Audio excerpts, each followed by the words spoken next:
Hello दोस्तों, good morning. स्वागत है आप सबका शिव कृपा क्लासेज पर। दोस्तों, इस वीडियो में हम लोग आरपीएफ कांस्टेबल व एसआई एग्जाम 2024 के एल शिफ्ट में पूछा सकने वाले most important static GK, GS, miscellaneous व करंट के प्रश्नों को सॉल्व करेंगे।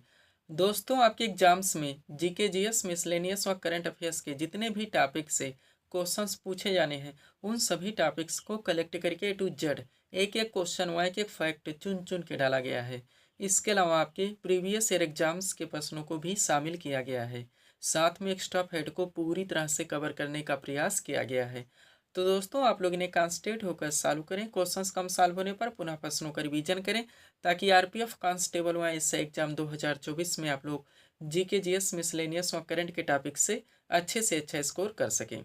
ध्यान रखें दोस्तों, आपके एग्जाम में आपका पूरा स्टैटिक जीके यानी कि हिस्ट्री, पॉलिटी, ज्योग्राफी, इकोनॉमिक्स, पूरा आपका मिसलेनियस यानी विविध का चैप्टर, पूरा आपका जीएस यानी कि जनरल साइंस और करंट अफेयर्स, इन सभी टॉपिक्स का अच्छा खासा वेटेज है। पूरे 50 क्वेश्चंस आपके इन सभी टॉपिक से पूछे जाएंगे।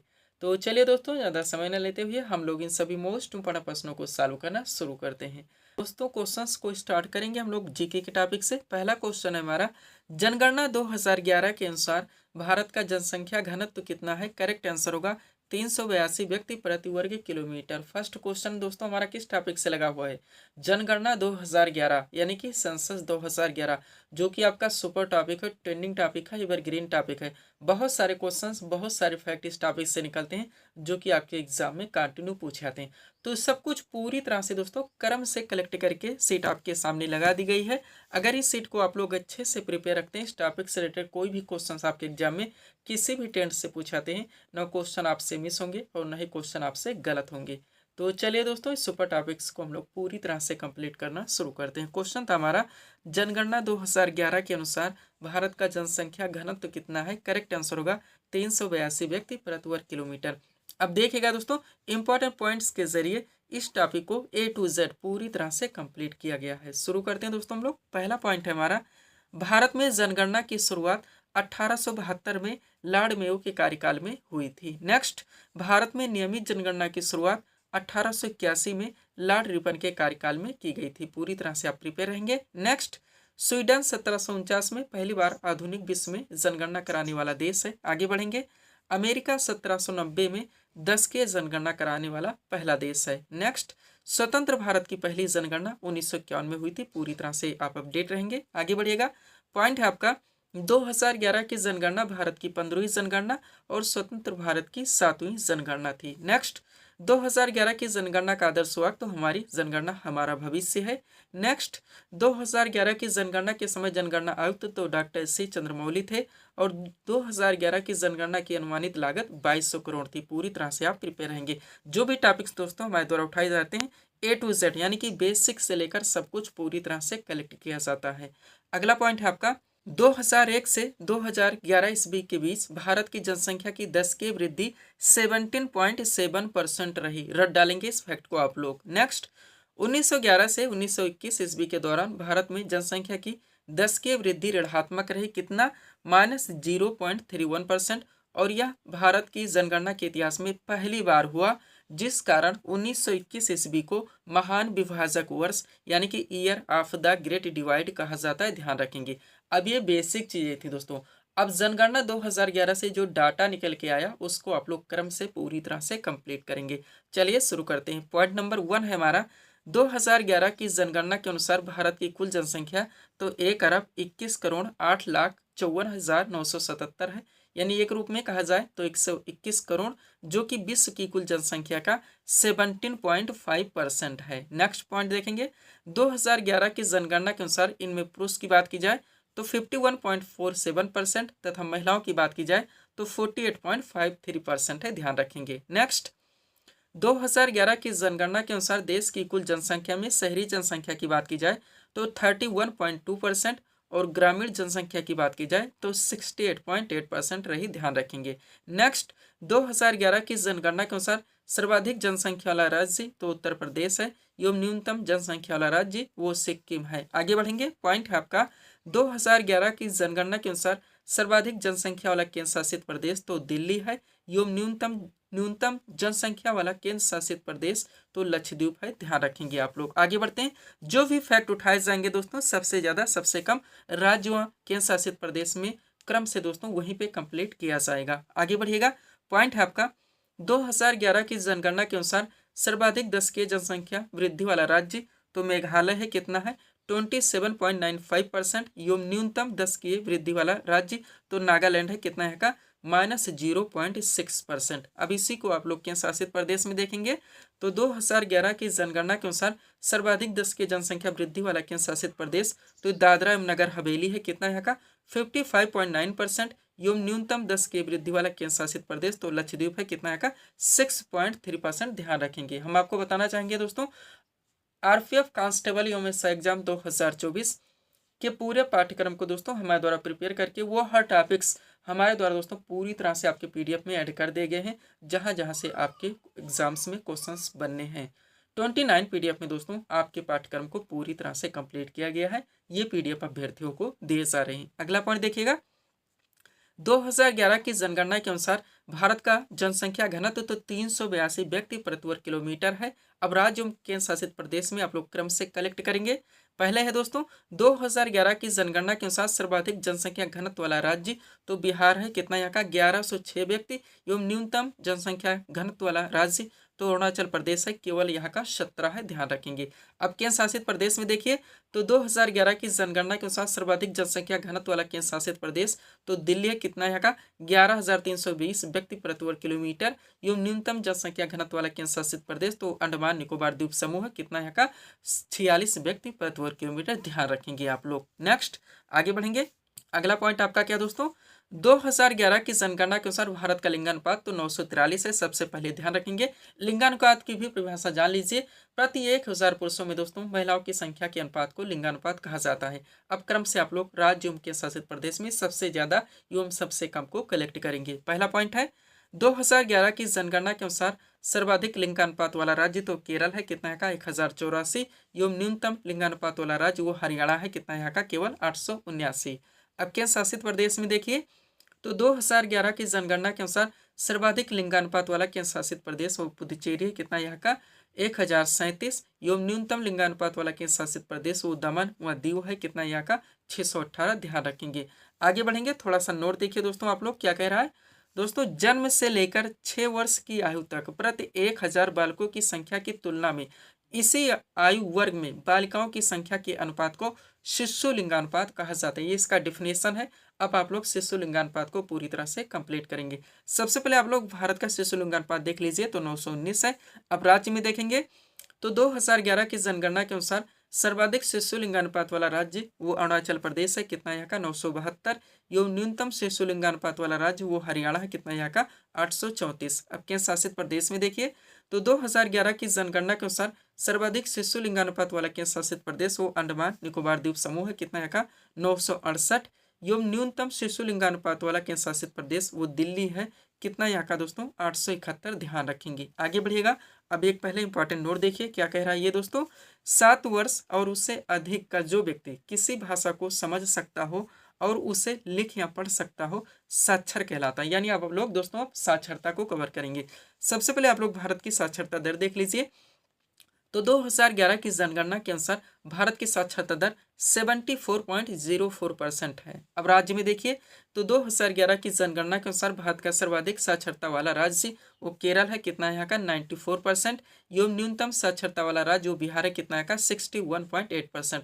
अब केंद्र शासित प्रदेश में देखिए तो 2011 की जनगणना के अनुसार सर्वाधिक साक्षरता वाला केंद्र शासित प्रदेश वो लक्षद्वीप है, कितना का 91.8% एवं न्यूनतम साक्षरता वाला केंद्र शासित प्रदेश वो दादरा एवं नगर हवेली, कितना का 76.2%। दो मोस्ट इंपोर्टेंट नोट देखिए दोस्तों, पहला कह रहा है 2011 की जनगणना के अनुसार सर्वाधिक ग्रामीण जनसंख्या वाला राज्य तो हिमाचल प्रदेश है, कितना है का 90% एवं न्यूनतम ग्रामीण जनसंख्या वाला राज्य वो गोवा है, कितना है का 37.8%, ध्यान रखेंगे। आगे बढ़िए, 2011 की जनगणना के अनुसार भारत का सर्वाधिक शहरी जनसंख्या वाला राज्य तो गोवा है, कितना का 62.2% एवं न्यूनतम शहरी जनसंख्या वाला राज्य जो हिमाचल प्रदेश है, कितना का 10%। पूरी तरह से आप प्रिपेयर रखेंगे। आगे बढ़िएगा, अगला पॉइंट आपका क्या कह रहा है दोस्तों, 2011 की जनगणना के अनुसार भारत का सर्वाधिक शहरी जनसंख्या वाला केंद्र शासित प्रदेश तो दिल्ली है, कितना आएगा 97.5%। एवं न्यूनतम शहरी जनसंख्या वाला केंद्र शासित प्रदेश वो अंडमान निकोबार द्वीप समूह है, कितना आएगा 37.7%। अभी राज्य एवं केंद्र शासित प्रदेश की आपके हो गया दोस्तों शहरी एवं ग्रामीण जनसंख्या। अब आगे बढ़िए, एससी को कलेक्ट कीजिए। क्या दोस्तों, 2011 की जनगणना के अनुसार भारत में अनुसूचित जाति यानी एससी की बात हो रही की कुल संख्या कितनी है दोस्तों, तो 20.14 करोड़ है। अब देखिए आगे दोस्तों प्रतिशत में और राज्य व केंद्र शासित प्रदेश में, तो 2011 की जनगणना के अनुसार भारत का सबसे ज्यादा अनुसूचित जाति जनसंख्या वाला राज्य या केंद्र शासित प्रदेश कौन सा है, तो उत्तर प्रदेश है। अब प्रतिशत में देखिए तो 2011 की जनगणना के अनुसार सबसे ज्यादा अनुसूचित जाति यानी एससी की बात ही हो रही है, जनसंख्या प्रतिशतता वाला राज्य या केंद्र शासित प्रदेश तो पंजाब है, कितना का 31.9%। ध्यान रखेंगे। एक इंपॉर्टेंट नोट देखिए यहाँ पे, 2011 की जनगणना के अनुसार नागालैंड हो गया, अरुणाचल प्रदेश हो गया, लक्षद्वीप हो गया, अंडमान निकोबार द्वीप समूह हो गया में कोई भी अनुसूचित जाति यानी कि एससी निवास नहीं करती है, ये भी आप लोग ध्यान रखेंगे। आगे बढ़िएगा दोस्तों, अगला पॉइंट आपका क्या कह रहा है, 2011 की जनगणना के अनुसार देश में अनुसूचित जनजाति यानी एसटी की बात हो रही है, क्योंकि कुल संख्या पहले देख लीजिए तो 10.43 करोड़ है। अब राज्य व केंद्र शासित प्रदेश के इसमें ज्यादा ये देखेंगे तो 2011 की जनगणना के अनुसार भारत की सबसे ज्यादा अनुसूचित जनजाति जनसंख्या वाला राज्य या केंद्र शासित प्रदेश तो मध्य प्रदेश है। अब दोस्तों प्रतिशत में देखेंगे तो 2011 की जनगणना के अनुसार सबसे ज्यादा अनुसूचित जनजाति यानी एसटी जनसंख्या प्रतिशतता वाला राज्य या केंद्र शासित प्रदेश कौन सा है, तो लक्षद्वीप है, कितना का 94.8%। एक इंपॉर्टेंट नोट देखिए, 2011 की जनगणना के अनुसार पंजाब हो गया, हरियाणा हो गया, दिल्ली हो गया, चंडीगढ़ हो गया और पुदुचेरी में कोई भी अनुसूचित जनजाति यानी कि एसटी निवास नहीं करती। यहाँ तक दोस्तों आपको इसको पूरी तरह से अपडेट करके चलने हैं। थोड़ा सा दोस्तों 2021 की जनगणना देख लीजिए, जो अभी तक हो नहीं पाई है लेकिन कभी भी कराई जाएगी तो 2021 की जनगणना के नाम से ही जानी जाएगी। यहाँ से जो पॉइंट आपका बनता है दोस्तों, 2021 की जनगणना होगी वो भारत की 16वीं जनगणना होगी और इसके जनगणना आयुक्त हैं श्री विवेक जोशी। नेक्स्ट, 2021 की जनगणना का आदर्श वाक्य रखा गया है जन भागीदारी से जन कल्याण, और 2021 की जनगणना भारत में पहली बार डिजिटल जनगणना होगी, ये भी आप लोग पूरी तरह से ध्यान रखेंगे। इतना यहाँ से आपको पूरी तरह से अपडेट रखने हैं अगर अपने क्वेश्चंस को आप एग्जाम में कलेक्ट करने हैं यानी कि क्लियर करने हैं। आगे बढ़ेंगे दोस्तों, थोड़ा सा पीडीएफ के बारे में बात होगी, पुनः हम लोग अगले टॉपिक्स को कंप्लीट करेंगे। देखिएगा दोस्तों, एसएससी ऑल एग्जाम्स और रेलवे ऑल एग्जाम्स का ऑल इन वन नया वर्जन कंबाइंड पीडीएफ हमारे द्वारा पूरी तरह से प्रिपेयर कर दिया गया है।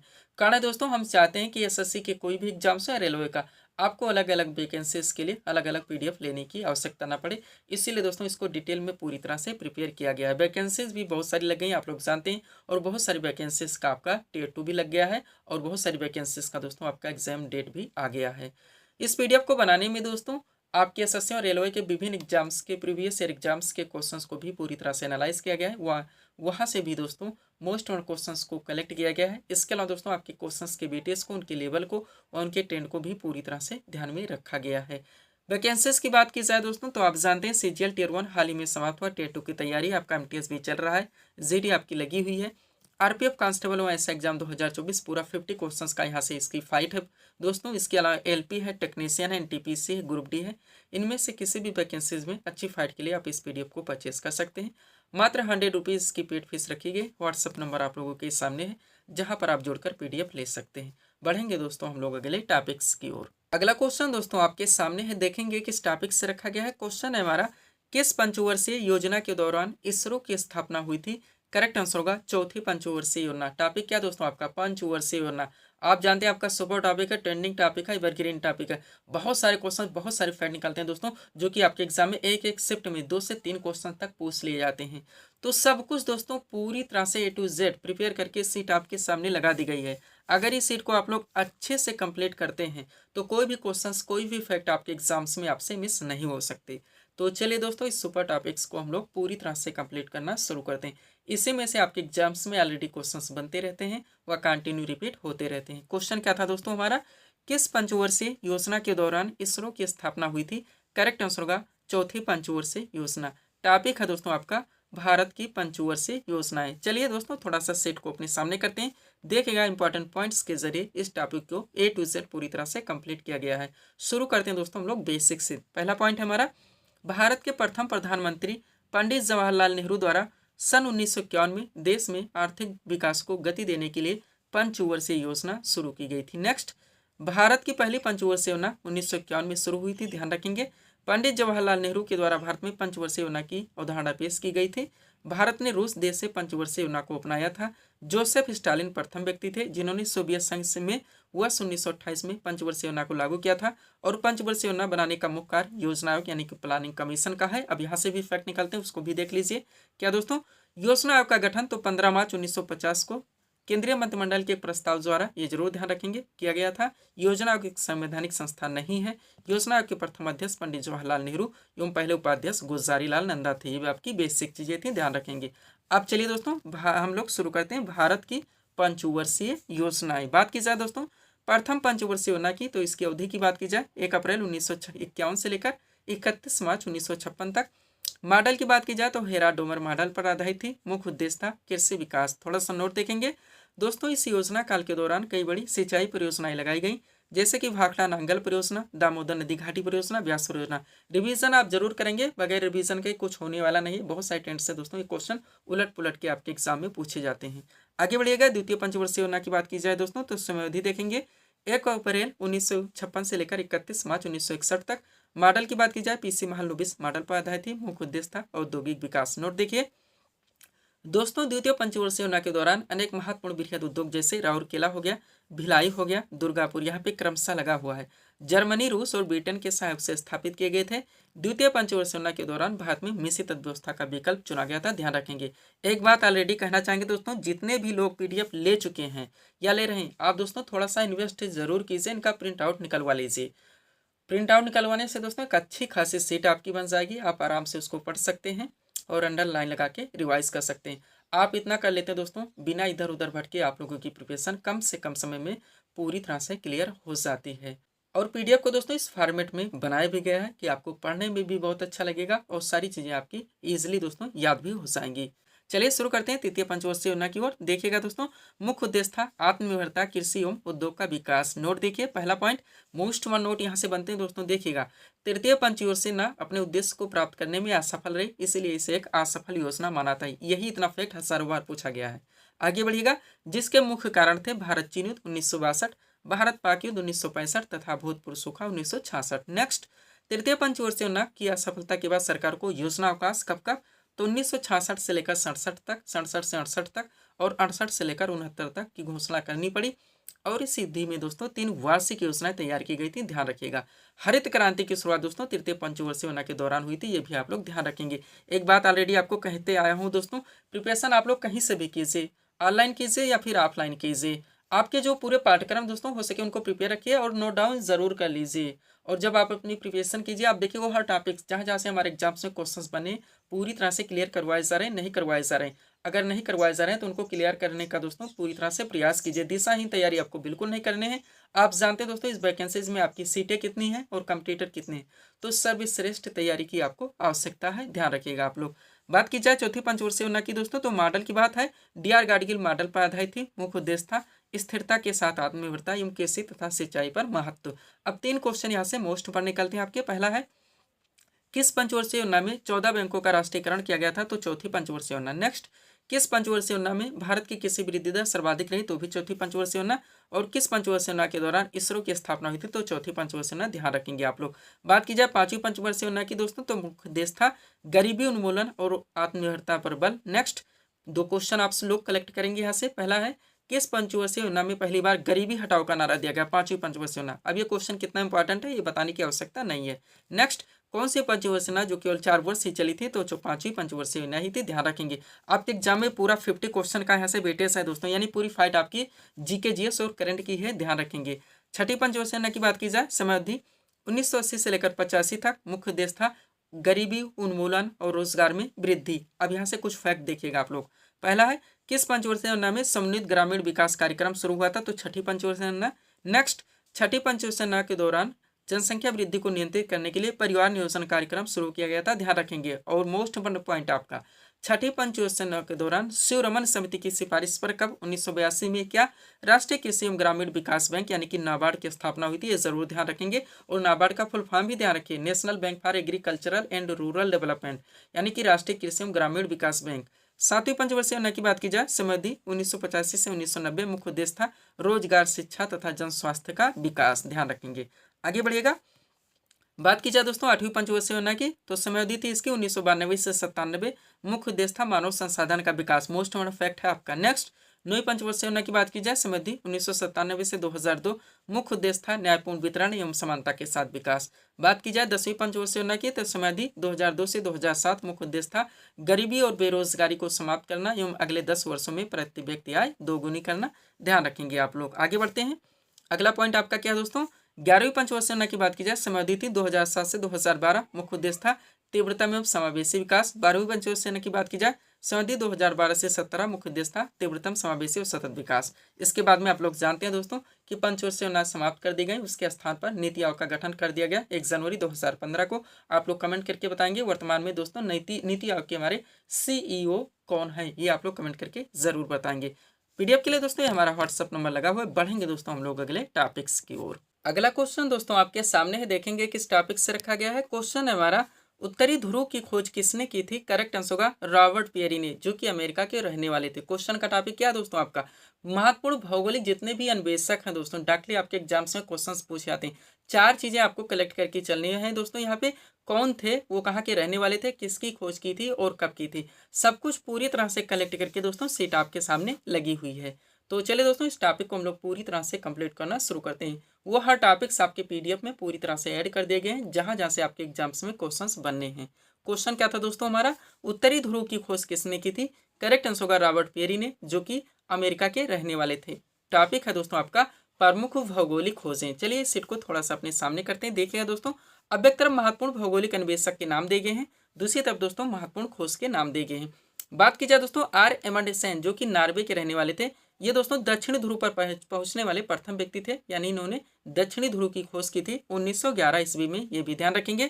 रॉबर्ट पियरी, जो कि अमेरिका के रहने वाले थे, इन्होंने उत्तरी ध्रुव की खोज की थी 1909 ईस्वी में। नेक्स्ट क्रिस्टोफर कोलंबस की बात की जाए तो इन्होंने पश्चिमी द्वीप समूह की खोज की थी 1492 में और दक्षिण अमेरिका की खोज की थी 1498 में। कैप्टन कुक की बात की जाए दोस्तों, इन्होंने हवाई द्वीप समूह की खोज की थी 1770 ईस्वी में। निकोलस कोपरनिकस, जो कि पोलैंड के रहने वाले थे, इन्होंने सौरमंडल की खोज की थी 1540 ईस्वी में। आगे बढ़ेंगे।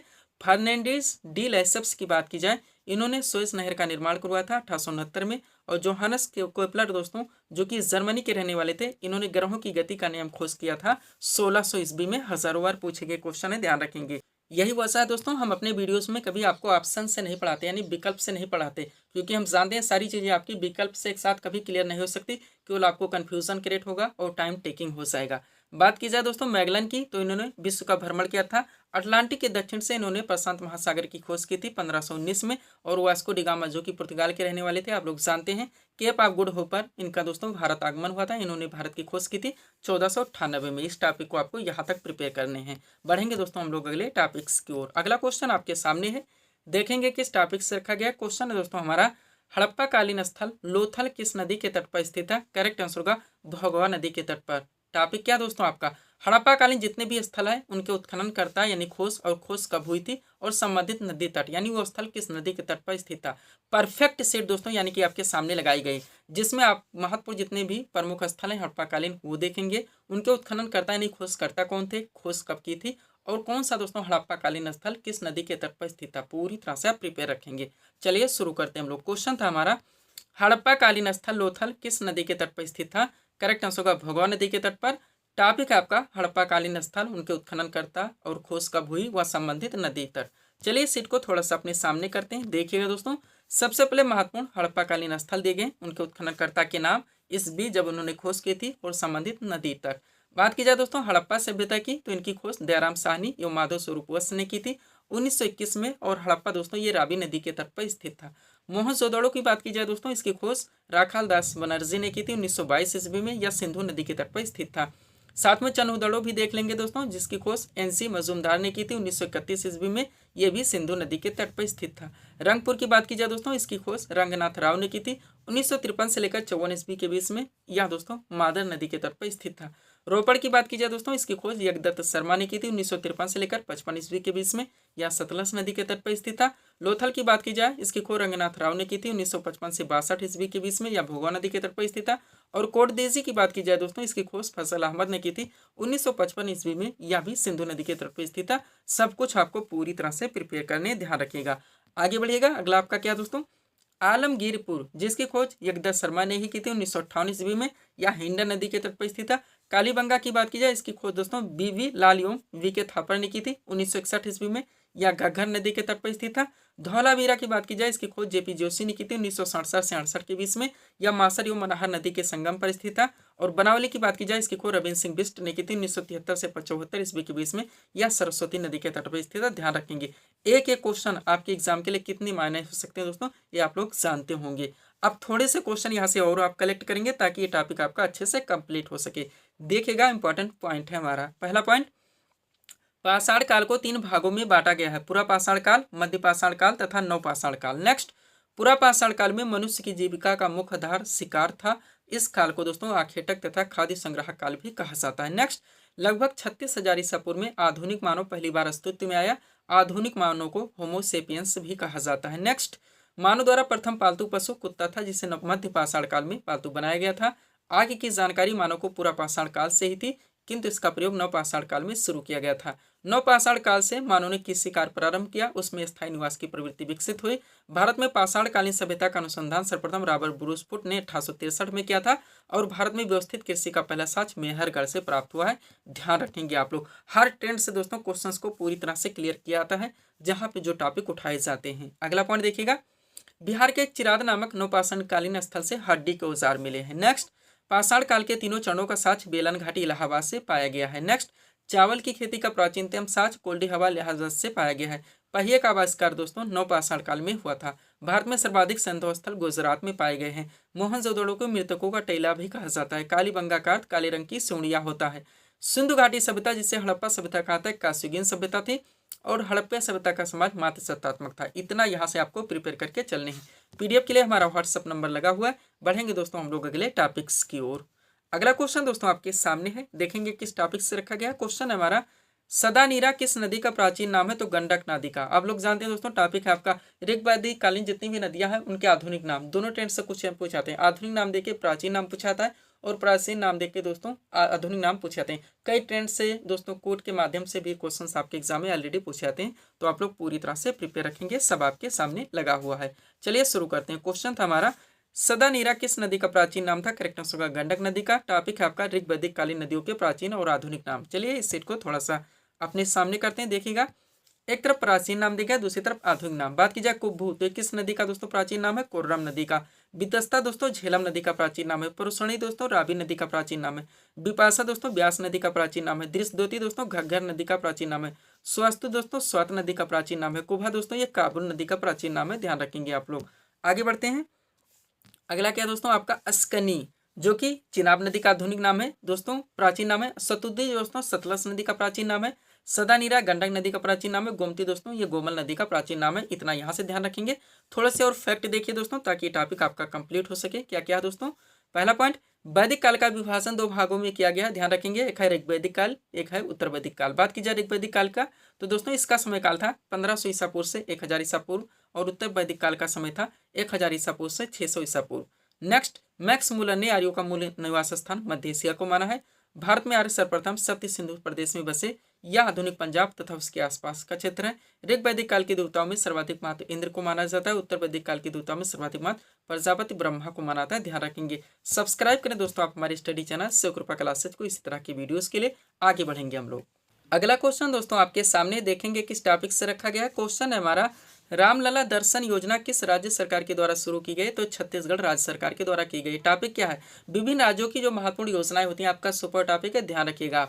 मोस्ट ऑफ क्वेश्चंस को कलेक्ट करके दोस्तों सीट आपके सामने लगाई गई है, इसको आप लोगों को अच्छे से प्रिपेयर रखने हैं। चलिए शुरू करते हैं। क्वेश्चन था हमारा, रामलला दर्शन योजना किस राज्य सरकार के द्वारा शुरू की गई? करेक्ट आंसर होगा छत्तीसगढ़ राज्य सरकार के द्वारा। टॉपिक है आपका विभिन्न राज्यों की महत्वपूर्ण योजनाएं। चलिए शुरू करते हैं हम लोग। थोड़ा सा सीट को अपने सामने करेंगे। देखिएगा दोस्तों, इंपॉर्टेंट क्वेश्चंस आपके सामने लगाए गए हैं। पहला क्वेश्चन है आपका, किस राज्य सरकार के द्वारा युवाओं को ब्याज मुक्त ऋण देने के लिए स्वयं योजना दोस्तों लॉन्च की गई है? तो ओडिशा राज्य सरकार के द्वारा की गई है। नेक्स्ट, राज्य के युवा में उद्यमिता को बढ़ावा देने के लिए किस राज्य सरकार के द्वारा यम युवा कौशल की शुरुआत की गई है? तो उत्तर प्रदेश सरकार के द्वारा की गई है। आगे बढ़ेंगे। मार्च 2024 में किस राज्य सरकार ने विधवा पुनर्विवाह प्रोत्साहन योजना की शुरुआत की है? तो झारखंड सरकार के द्वारा की गई है। और किस राज्य या केंद्र शासित प्रदेश के द्वारा मुख्यमंत्री महिला सम्मान योजना की शुरुआत की गई है? तो नई दिल्ली सरकार के द्वारा की गई है। आगे बढ़ेंगे। किस राज्य सरकार ने इंदिराम्मा आवास योजना शुरू करने की घोषणा की है? तो तेलंगाना सरकार ने। और कौन सा राज्य 5 करोड़ आयुष्मान कार्ड जारी करने वाला देश का पहला राज्य बन गया है? तो उत्तर प्रदेश है। नेक्स्ट, फरवरी 2024 में 100% घरेलू नल जल कलेक्शन, आप लोग जानते होंगे दोस्तों, घरेलू नल जल कनेक्शन हासिल करने वाला पहला पूर्वोत्तर का पहला राज्य दोस्तों, पूर्वोत्तर का पहला राज्य कौन सा बना है? तो अरुणाचल प्रदेश से। ध्यान रखेंगे आप लोग। आगे बढ़ते हैं। अगला क्वेश्चन आपका क्या है दोस्तों?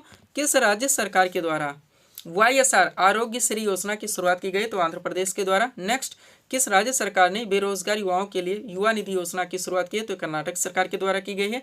और किस राज्य सरकार के द्वारा लखपति वैद्य योजना की शुरुआत की गई? तो असम सरकार के द्वारा की गई है। नेक्स्ट, किस राज्य सरकार ने मुख्यमंत्री विश्वकर्मा पेंशन योजना, सुपर क्वेश्चन है, की शुरुआत की? तो राजस्थान के द्वारा की गई है। आगे बढ़ेंगे। क्वेश्चन है आपका, पुरानी पेंशन योजना यानी कि OPS लागू करने वाला पूर्वोत्तर का पहला राज्य है? तो सिक्किम है। नेक्स्ट, किस राज्य सरकार के द्वारा रामलला दर्शन योजना प्रारंभ की गई? छत्तीसगढ़ सरकार के द्वारा। नेक्स्ट, किस राज्य सरकार ने my school my pride life योजना की शुरुआत की? तो हिमाचल सरकार के द्वारा। और PM विश्वकर्मा योजना लागू करने वाला पहला केंद्र शासित प्रदेश कौन सा? तो जम्मू कश्मीर है। और किस राज्य के मुख्यमंत्री ने मुख्यमंत्री श्रमिक कल्याण योजना की शुरुआत की? तो अरुणाचल प्रदेश सरकार के द्वारा किया गया। ध्यान रखेंगे आप लोग। आगे बढ़िएगा। अगला क्वेश्चन है आपका, किस राज्य सरकार ने मुख्यमंत्री लाडली बहना आवास योजना का शुभारंभ किया? मध्य प्रदेश के द्वारा। नेक्स्ट, किस राज्य ने महिलाओं के लिए लाडली बहना योजना की शुरुआत की? तो ये भी मध्य प्रदेश सरकार के द्वारा। नेक्स्ट, किस राज्य सरकार ने महिलाओं के लिए गृह लक्ष्मी योजना की शुरुआत की? तो कर्नाटक सरकार के द्वारा। और किस राज्य सरकार ने मुख्यमंत्री नाश्ता योजना की शुरुआत की? तो तमिलनाडु सरकार के द्वारा की गई। ध्यान रखेंगे आप लोग। आगे बढ़ते हैं दोस्तों। सब्सक्राइब करें आप हमारे स्टडी चैनल शिव कृपा क्लासेज को इसी तरह के वीडियोज़ के लिए। अगला क्वेश्चन दोस्तों आपके सामने है, देखेंगे किस टॉपिक से रखा गया है। क्वेश्चन है हमारा, देवधर ट्रॉफी किस खेल से संबंधित है? करेक्ट आंसर होगा क्रिकेट से। क्वेश्चन का टॉपिक क्या है दोस्तों आपका? प्रमुख राष्ट्रीय कप एवं ट्रॉफी। आप जानते हैं आपके एग्जाम में डायरेक्टली क्वेश्चंस बनते हैं। संतोष ट्रॉफी किस खेल से संबंधित है? ध्यानचंद ट्रॉफी किस खेल से संबंधित है? डूरंड कप किस खेल से संबंधित है? तो सब कुछ पूरी तरह से कलेक्ट करके सीट आपके सामने लगी हुई है। इस सीट को अच्छे से प्रिपेयर रखते हैं। इस टॉपिक से रिलेटेड कोई भी क्वेश्चन आपके एग्जाम में मिस नहीं हो सकते। तो चलिए दोस्तों, इस सुपर टॉपिक्स को हम लोग पूरी तरह से कंप्लीट करना शुरू करते हैं। क्वेश्चन था हमारा, देवधर ट्रॉफी किस खेल से संबंधित है? करेक्ट आंसर होगा क्रिकेट से। टॉपिक है आपका प्रमुख राष्ट्रीय कप एवं ट्रॉफियां। चलिए इस सेट को थोड़ा सा अपने सामने करते हैं। देखिएगा दोस्तों, अब एक तरफ इसमें विभिन्न खेलों के नाम दिए गए हैं, दूसरी तरफ संबंधित कप एवं ट्रॉफियों के नाम दिए गए हैं। बात की जाए हॉकी की, तो इससे संबंधित आप लोग कप एवं ट्रॉफियां देखेंगे। सबसे पहले आगा खा कप आपका सुपर रहेगा। बेगम रसूल ट्रॉफी जो कि महिलाओं की प्रतियोगिता है। Maharaja Ranjit Singh gold cup. Lady Ratan Tata trophy, ये भी महिलाओं का है। गुरु नानक चैंपियनशिप, ये भी महिलाओं का है। Dhyan Chand trophy most important. Nehru trophy, Scindia gold cup और बेलिंगटन कप। इतना यहाँ से आप लोग प्रिपेयर रखेंगे। फुटबॉल कप खेल से संबंधित आप लोग देखेंगे तो DCM ट्रॉफी आपका मोस्ट इंपोर्टेंट। डूरंड कप आपका सुपर रहेगा ही। रोवर्स कप, BC राय ट्रॉफी जो कि राष्ट्रीय चैंपियनशिप है। संतोष ट्रॉफी भी आपका राष्ट्रीय चैंपियनशिप है। सुब्रतो मुखर्जी कप और सर्वास्तोष मुखर्जी ट्रॉफी ध्यान रखेंगे। क्रिकेट से संबंधित देखेंगे तो रणजी ट्रॉफी राष्ट्रीय चैंपियनशिप है। ईरानी ट्रॉफी, CK नायडू ट्रॉफी, इसके अलावा दोस्तों रानी झांसी ट्रॉफी, देवधर ट्रॉफी आपका सुपर रहेगा ही। GD Birla trophy. इतना यहाँ से आप लोग प्रिपेयर रखेंगे। आगे बढ़िएगा। अगला आपका क्या है दोस्तों? टेबल टेनिस से संबंधित कप एवं ट्रॉफियां देखेंगे तो बारना बेले कप जो कि पुरुषों की प्रतियोगिता है। जयलक्ष्मी कप महिलाओं का है। राजकुमारी चैलेंज कप दोस्तों ये जूनियर महिला का। रामोनस ट्रॉफी जूनियर पुरुष का है। बैडमिंटन से संबंधित नारंग कप, चड्ढा कप, अमृत दीवान कप। बास्केटबॉल से संबंधित देखेंगे नेहरू कप फेडरेशन कप। पोलो से संबंधित देखेंगे Ezra cup, Prithvipal Singh, Radha cup दोस्तों, उसके बाद में पृथ्वीपाल सिंह कप और राधा मोहन कप। गोल्फ से संबंधित देखेंगे वाकर कप, सर्गे कप, राइडर कप। इतना यहाँ तक दोस्तों आपको पूरी तरह से प्रिपेयर रखने। PDF के बारे में हम आपको ऑलरेडी बता चुके हैं। SSC वाले एग्जाम, रेलवे वाले एग्जाम्स का ऑल इन वन नया वर्जन कंबाइंड PDF पूरी तरह से प्रिपेयर है। इसके अलावा बिहार SSC 10+2 2023 की जो वैकेंसी थी जिसका अभी तक एग्जाम नहीं हो पाया, इसका भी नया वर्जन PDF रेडी किया गया तीसरी बार। और UP SSC से जुड़े दोस्तों विभिन्न वैकेंसीज के GK GS वहीं UP स्पेशल में स्टैटिक व करंट के PDF भी हमारे द्वारा पूरी तरह से प्रिपेयर किए गए हैं। बढ़ेंगे दोस्तों हम लोगों के लिए टॉपिक्स की ओर। अगला क्वेश्चन दोस्तों आपके सामने देखेंगे किस टॉपिक से रखा गया है। क्वेश्चन है हमारा, वित्त आयोग यानी कि फाइनेंस कमीशन का प्रावधान भारतीय संविधान के किस अनुच्छेद में उल्लिखित है? करेक्ट आंसर होगा अनुच्छेद 280 में। टॉपिक क्या है दोस्तों आपका, भारतीय संविधान के महत्वपूर्ण अनुच्छेद एवं संबंधित प्रावधान। आपका सबसे सुपर टॉपिक आर्टिकल यानी अनुच्छेद से जो क्वेश्चन पूछे जाते हैं, ज्यादा से ज्यादा क्वेश्चंस आपके हर शिफ्ट में दोस्तों इसी टॉपिक से देखने को मिलेंगे। तो जितने भी इंपॉर्टेंट हो सकते हैं सब कुछ पूरी तरह से कलेक्ट करके सीट आपके सामने लगी हुई है। दोस्तों इस वीडियो में हम लोग ज्यादा जीके को कवर कर रहे हैं, क्योंकि अब दोस्तों वीडियो भी लंबा खिंच रहा है, तो इसमें हम साइंस और करंट आप ऐड नहीं कर सकते। तो चलिए दोस्तों इस सुपर टॉपिक्स को हम लोग पूरी तरह से कंप्लीट करना शुरू करते हैं। क्वेश्चन था हमारा, वित्त आयोग यानी कि फाइनेंस कमीशन का प्रावधान भारतीय संविधान के किस अनुच्छेद में वर्णित है? करेक्ट आंसर होगा दोस्तों अनुच्छेद 280 में। टॉपिक है आपका भारतीय संविधान के महत्वपूर्ण अनुच्छेद एवं संबंधित प्रावधान। चलिए इस सीट को थोड़ा सा अपने सामने करते हैं। देखिएगा दोस्तों, अब एक तरफ भारतीय संविधान के महत्वपूर्ण प्रावधान दिए गए, दूसरी तरफ संबंधित दोस्तों अनुच्छेद दिए गए। बात की जाए संघ का नाम और राज्य क्षेत्र, तो इसका प्रावधान भारतीय संविधान के अनुच्छेद 1 में है। नए राज्यों का प्रवेश या स्थापना, इसका प्रावधान भारतीय संविधान के अनुच्छेद 2 में है। संविधान के प्रारंभ के समय नागरिकता, आप यहाँ कह सकते हैं दोस्तों कि नागरिकता संबंधी प्रावधान भारतीय संविधान के अनुच्छेद 5 में है। विधि के समय समानता का अधिकार का प्रावधान अनुच्छेद 14 में है। धर्म, मूलवंश, जातिलिंग या जन्म स्थान के आधार पर विभेद का प्रतिषेध दोस्तों अनुच्छेद 15 में है। लोक नियोजन के विषयों में अवसर की समानता या आप कह सकते हैं सरकारी पद प्राप्ति के समान अवसर का प्रावधान अनुच्छेद 16 में। अस्पृश्यता कांड आपका मोस्ट इंपॉर्टेंट, ये अनुच्छेद 17 में ध्यान रखेंगे। आगे बढ़ते हैं दोस्तों, अगला आपका क्या है, उपाधियों का अंत मोस्ट इंपॉर्टेंट, जिसका प्रावधान भारतीय संविधान के अनुच्छेद 18 में है। विचार एवं अभिव्यक्ति की स्वतंत्रता का प्रावधान अनुच्छेद 19 में है। अपराधों के लिए दोष सिद्धि के संबंध में संरक्षण का प्रावधान अनुच्छेद 20 में है। प्राणोदेही स्वतंत्रता के संरक्षण का प्रावधान अनुच्छेद 21 में है। 6 से 14 वर्ष तक के सभी बच्चों को निःशुल्क और अनिवार्य शिक्षा का अधिकार का प्रावधान अनुच्छेद 21 का में है। अल्पसंख्यक वर्गों के हितों के संरक्षण का प्रावधान अनुच्छेद 29 में है। संवैधानिक उपचारों के अधिकारों का प्रावधान अनुच्छेद 32 में है। समान न्याय तथा निःशुल्क विधिक सहायता का प्रावधान दोस्तों अनुच्छेद 39 का में है, ध्यान रखेंगे आप लोग। आगे बढ़ते हैं, अगला आपका क्या दोस्तों, ग्राम पंचायत की स्थापना का प्रावधान मोस्ट हमारा रहेगा, ध्यान रखिएगा अनुच्छेद 40 में है। नागरिकों के लिए समान सिविल संहिता यानी यूसीसी का प्रावधान अनुच्छेद 44 में है। पर्यावरण का संरक्षण और संवर्धन एवं वन तथा वन्य जीवों की रक्षा का प्रावधान अनुच्छेद 48 का में है। कार्यपालिका से न्यायपालिका के पृथककरण का प्रावधान अनुच्छेद 50 में है। अंतर्राष्ट्रीय शांति और सुरक्षा की वृद्धि का प्रावधान अनुच्छेद 51 में है। मूल कर्तव्य आपका 51 का में आता है। भारत का राष्ट्रपति अनुच्छेद 52 में है। राष्ट्रपति का निर्वाचन दोस्तों ये भारतीय संविधान के अनुच्छेद 54 में है, ध्यान रखेंगे आप लोग। आगे बढ़ते हैं, अगला आपका क्या दोस्तों, राष्ट्रपति के निर्वाचन की पद्धति यानी कि जो एकल संक्रमणीय मत प्रणाली अपनाई जाती है, इसका प्रावधान अनुच्छेद 55 में है। उपराष्ट्रपति का निर्वाचन भारतीय संविधान के अनुच्छेद 66 में आता है। राष्ट्रपति द्वारा जो उसे क्षमादान की शक्ति दी गई है अनुच्छेद 72 के तहत। राष्ट्रपति को सहायता और सलाह देने के लिए जो मंत्रिपरिषद की व्यवस्था की गई अनुच्छेद 74 के तहत। भारत का महान्यायाधीश यानी कि attorney general of India, Bharat का प्रथम विधि अधिकारी, इसका प्रावधान अनुच्छेद 76 में है। संसद के गठन का प्रावधान अनुच्छेद 79 में है। धन विधेयक की परिभाषा अनुच्छेद 110 में। वार्षिक वित्तीय विवरण जिसे हम लोग बजट के नाम से जानते हैं, इसका प्रावधान भारतीय संविधान के अनुच्छेद 112 में है, ध्यान रखेंगे आप लोग। आगे बढ़ते हैं दोस्तों, अगला आपका क्या है, सुप्रीम कोर्ट की स्थापना का प्रावधान अनुच्छेद 124 में। भारत का नियंत्रक एवं महालेखा परीक्षक का प्रावधान अनुच्छेद 148 में। राज्यपाल की नियुक्ति 155 में आता है। राज्य का महाधिवक्ता दोस्तों अनुच्छेद 165 में आता है। उच्च न्यायालय के न्यायाधीशों की नियुक्ति दोस्तों अनुच्छेद 217 में आता है। वित्त आयोग यानी फाइनेंस कमीशन की बात की जाए अनुच्छेद 280 में आता है, ध्यान रखेंगे आप लोग। आगे बढ़िएगा, अगला आपका क्या दोस्तों, वित्तीय आपातकाल घोषित करने के का प्रावधान दोस्तों भारतीय संविधान के अनुच्छेद 360 में है। और संसद को संविधान में संशोधन करने की शक्ति और प्रक्रिया का प्रावधान भारतीय संविधान के अनुच्छेद 368 में है। इतना यहाँ से आप लोग प्रिपेयर रखेंगे। तो इस टॉपिक को दोस्तों, इस वीडियो को यानी कि यहीं पे विराम देना चाहेंगे। वीडियो आपका लंबा खिंच रहा है, तो मिलते हैं दोस्तों हम आपको अपने अगले वीडियोस में। Thanks for watching.